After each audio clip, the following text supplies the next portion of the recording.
What's your best Urban Meyer story? You got to give me something good. Man.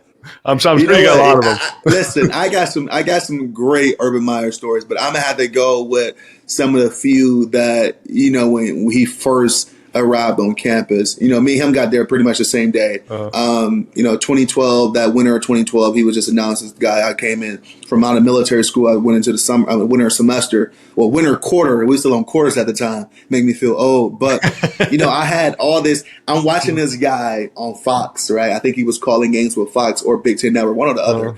And I saw this guy. I'm like, this is going to be cool. He seems so great. He already got national championships. He was amazing at Florida and all this other stuff. So you got this expectation of this guy, and like you hold him on a pedestal of like, okay, he can do no wrong.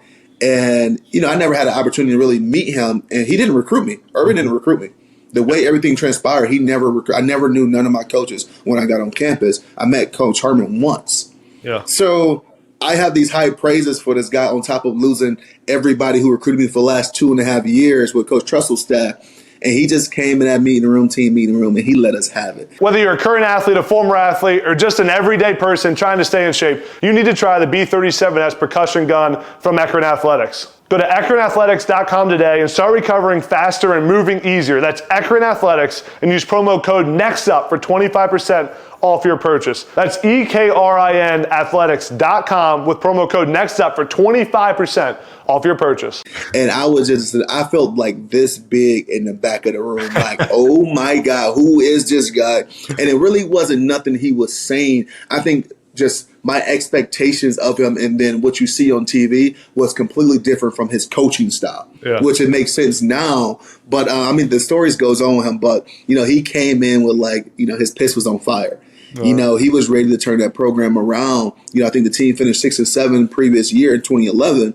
And what he did 2012 until his time at Ohio State is nothing less than a miracle, nothing less than magical. We go from 6-7 to 12-0 and was really, had an opportunity to potentially play for the BCS championship, but we was under sanctions and stuff. Yeah. But to turn that team to a 12-0 team, in freaking 9 months was just unreal. It was the exact same team and limited scholarships and stuff. Yeah. So I think it's just a testament to all of us actually buying into what he was selling at the time too.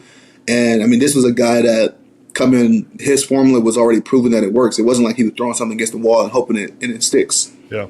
Well, what was he saying in that first team meeting? Man, it was coming at you guys. It was so many motivational F-bombs. And honestly, I think that was a different experience, honestly. It wasn't a bad experience, just different. It made you he commanded the room just like that. Yeah. And that's what I loved about him, because no matter what room he was in, he was going to command that room, and he was going to get and earn that trust and respect out of his players. But what really surprised me to him is that he put everybody on notice, from the coaching staff that he brought in himself to the players who were starters the year before. We had guys that transferred after our first week of working out and guys that had significant roles in previous years in the team. Mm-hmm. And the guys who stuck around who ultimately made them better. We went 12-0. But I think that's what some of the things that, especially how things ended for him in Jacksonville, that get overlooked from his career. No matter what you can say about him and his things that happened at Jacksonville, he still go down as a top 3-4 college football coach of all time.